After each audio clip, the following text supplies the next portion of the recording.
오늘은 에덴 동산을 그리시는 하나님에 대한 구속사적 의미를 찾아보고자 합니다. 그리시는 하나님, 동행하시는 하나님, 왕으로 다스리시는 하나님, 왕으로 목양 섬기시는 하나님. 에덴 동산을 그리시는 하나님 할 때 그릴다라는 뜻이 무엇일까요? 서늘한 저녁에 에덴 동산을 산책한다는 뜻일까요? 성경은 창세기부터 계시록까지 하나님이 피조세계 가운데 그리신다는 언약적 행위를 중심으로 전개되고 있습니다. 에덴 동산에서 인간과 동행하신 하나님은 타락 이후에도 성막과 성전, 일곱 금초 때 성도 안에서 그리시는 하나님으로 자신을 드러내고 계십니다. 그리심은 단순하게 동반이 아니라 언약적 임재, 통치의 의미로 이해를 해야 됩니다. 에덴 동산에서 그리시는 하나님을 창조 질서 속에서 성전적 동행으로 이해를 합시다. 창세기 3장 8절은 바람이 불 때 동산에 그리시는 여호와 하나님의 모습을 묘사하고 있습니다. 여기에 그리시다라는 말은 단순하게 산책하는 것이 아니라 성전에 임재하심, 언약 체결 이후에 성도들과 교제하심을 뜻한다라고 보아야 됩니다. 어거스틴은 이것을 하나님이 피조물과 사랑의 교제를 나누는 임재의 표현이라고 이야기를 했습니다. 켈빈도 하나님이 인간의 눈높이에 맞춰 자신을 낮추는 것이라고 이야기를 하고 있습니다. 보스는 에덴을 최초의 성전이라고 부르고 인간을 제사장적 왕으로 말하고 있습니다. 에덴에서 하나님과 인간의 동행은 인간이 하나님의 형상으로 그분의 통치를 반영하는 성전적 삶의 요청으로 이해하면 됩니다. 에녹과 동행하신 하나님이 족장들과도 동행했습니다. 에덴 이후 하나님의 동행하심은 개인과 가정 차원에서 회복되었습니다. 맨 먼저 에녹이죠. 하나님과 동행하더니 하나님이 그를 데려가셨다. 창세기 5장 24절입니다. 히브리서는 이것을 믿음으로 하나님을 기쁘시게 한 삶으로 해석하고 있습니다. 동행. 켈빈은 에녹의 동행을 언약 앞에서 지속적 경건의 행보로 주의하고 동행의 본질이 순종과 경건의 일상적 실천이라고 이야기하고 있습니다. 켈빈이 하나님께서 아브라함에게 너는 내 앞에 행하여 온전하라 라고 말씀하셨습니다. 여기에서도 행하여 온전하라 라는 말이 있는데 에덴의 그리심과 동일한 어원을 가지고 있습니다. 삶 전체가 하나님의 임재 앞에서 성전적인 삶을 살라는 그런 뜻으로 이해해야겠죠. 이삭에게 하나님은 내가 너와 함께 있어 내게 복을 주겠다. 너와 함께 있어. 익숙한 표현이죠. 임마누엘 표현입니다. 야곱에게도 내가 너와 함께 있어 너를 지키며 너를 이끌어 이 땅으로 돌아오게 하리라 라고 하셨는데 내가 어디 가든지 함께 하고 라는 말이겠죠. 그래서 족장들이 브엘세바, 그랄, 브니엘, 베델, 애굽 등을 걸었는데도 불구하고 하나님께서도 그들과 함께 동행을 해주셨습니다. 그래서 클라인은 내 앞에 행하라를 언약적 충성의 명세로 이해를 했습니다. 세 번째, 이스라엘 가운데 그리시는 하나님입니다. 내가 내 장막을 너희 중에 세우리니 나는 너희 중에 행하여 너희 하나님이 되고 너희는 내 백성이 되리라 라고 하셨는데 에덴의 모습이겠죠. 여기서 행하다라는 말을 나오는데 이 말은 에덴에서 하나님이 그리시다는 표현과 동일한 어원을 가지고 있습니다. 보스는 성막을 이동하는 에덴이라고 불렀고 클라인은 신정적 행진이라고 불렀습니다. 다시 말하면 광야에서 구름기둥과 불기둥은 왕의 행렬이자 임재의 상징이 되고 속죄의 피를 통해서 하나님이 죄인들 가운데 그리심을 지속할 수 있게 해주신 은혜의 표징입니다. 거룩하신 하나님이 죄인들 가운데 그리시기 위해서는 동행하시기 위해서는 속죄의 피가 꼭 필요합니다.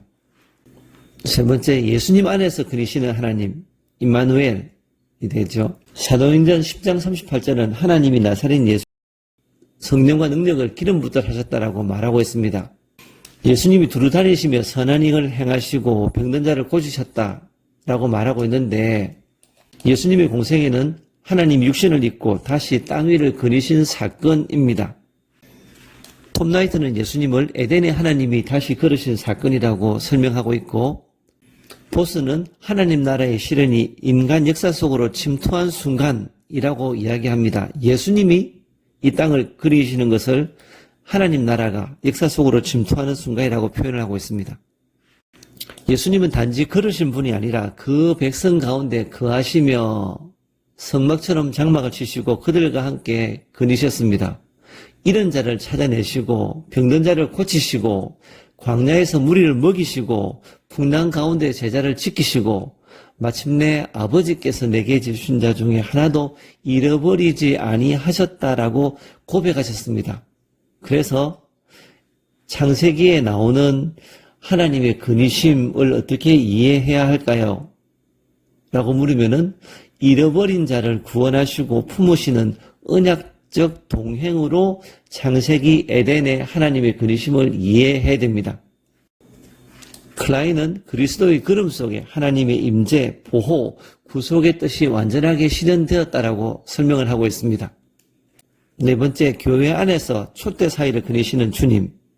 요한계시록 2장 1절은 오른손에 7배를 붙잡고 7금 촛대 사이를 거니시는 예수님을 이야기하고 있습니다. 이는 부활하신 주님께서 하늘 성전의 대제사장으로 교회를 거니시는 분으로 의미하고 있습니다.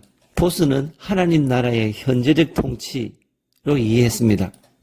클라인은 교회를 성령 안에서 세워진 살아있는 촛대로 봤습니다.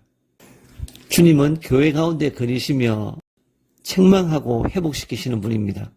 이는 에덴의 임재가 교회 안에서 완성된 성전적 현실로 나타난 것입니다. 마지막 성도의 몸을 성전 삼아 거니시는 하나님. 고린도서 6장 16절을 보면은 하나님이 이르시되 내가 그들 가운데 두루 행하여 그들의 하나님이 되고 그들은 내 백성이 되리라 라고 하고 있는데 여기에 그하여 두루 행한다는 말이 있습니다. 성령께서 내주하심으로 인해 하나님은 이제 성도 한 사람 한 사람 안에 거하실 수 있습니다. 보스는 성령의 내주를 에덴의 생기의 회복이라 설명했고 클라인은 성령의 내주를 새 창조의 행진이라고 불렀습니다. 이제 성도는 이동하는 성전이며 매일의 삶 속에서 코람되어 하나님 앞에서 동행의 삶을 살아가야 된다는 뜻으로 이해하면 되겠습니다. 결론으로 에덴에서 거하심은 에녹과 동행하심, 족장들과 동행하심, 이스라엘 위에 함께하심, 그리스도 유대 백성들 가운데 거하심, 교회 가운데 성도 가운데 거하심으로 변혁되고 있습니다. 에덴에서 시작되어서 에녹과 족장의 가정 예배를 통과해서 이스라엘의 성막과 그리스도의 성전된 몸 그리고 교회 마지막으로 성도로 확정되고 있습니다. 동행은 통치이고 통치는 코람데오 곧 성전적 삶, 거룩한 산제사, 예배로 이어집니다. 하나님은 우리 가운데 두루 행하시고 우리는 그분 앞에서 행하고 있습니다. 에덴에서 거하신 하나님은 예수 그리스도 안에서 온전하게 드러납니다. 그분은 백성 가운데 거하시며 먹이시고 지키시고 원수를 내어 쫓으시고 고치시고 하나도 잃어버리지 않으셨습니다. 이로써 창세기의 거하심은 단순하게 임재가 아니라 잃어버린 자를 회복하시고 품으시는 구속의 행진으로 해석되어야 됩니다. 이 관점으로 볼 때 에녹과 족장들, 이스라엘, 교회와 모든 동행은 결국 예수 그리스도 안에서 완전한 동행으로 완성됩니다.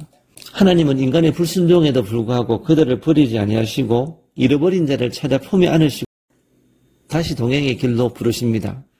아담이 욕심에 이끌려 죄를 지었으나 하나님은 아담아 내가 어디 있느냐라고 부르시고 그를 찾아 가죽옷을 입히시고 그분의 품으로 다시 이끄셨습니다. 그 동일한 사랑이 예수 그리스도 안에서 완성되어 거하시는 하나님은 곧 구속하시는 하나님, 잃어버린 자를 품으시는 하나님으로 나타납니다. 따라서 구속사의 근위심은 단순한 동행이 아니라 회복과 구원으로 이어지고 하나님은 다시 말씀하실 것입니다. 첫 창조, 에덴의 완성으로서 새하늘과 새 땅, 새 예루살렘 성에서 보라, 하나님의 장막이 사람과 함께 있음에 하나님이 저희와 함께 계신다, 거하신다라고 이야기하고 계십니다. 이로써 거하시는 하나님, 그리시는 하나님은 에덴에서의 동행, 임마누엘의 성취, 새 창조의 완성이라는 구속사적 곡선을 따라 하나도 잃어버리지 않으시는 하나님의 사랑으로 종결됩니다. 오늘은 에덴 동산에 그리시는 하나님의 의미를 구속사적인 의미의 변화로 찾아봤습니다.